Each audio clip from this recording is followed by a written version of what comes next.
பாகிஸ்தான் முன்னாள் பிரதமர் இம்ரான்கான் மீது பல்வேறு வழக்குகள் தொடுக்கப்பட்டுள்ளன.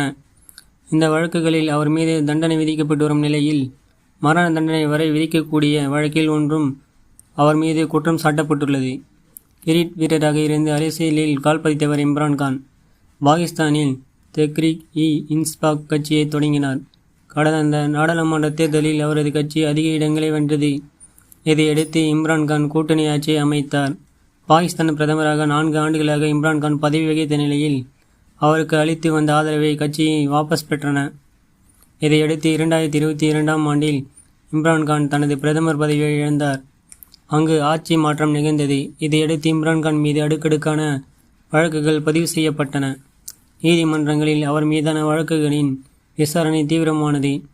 பிரதமராக இருந்தபோது தனக்கு பரிசாக வந்த பொருட்களை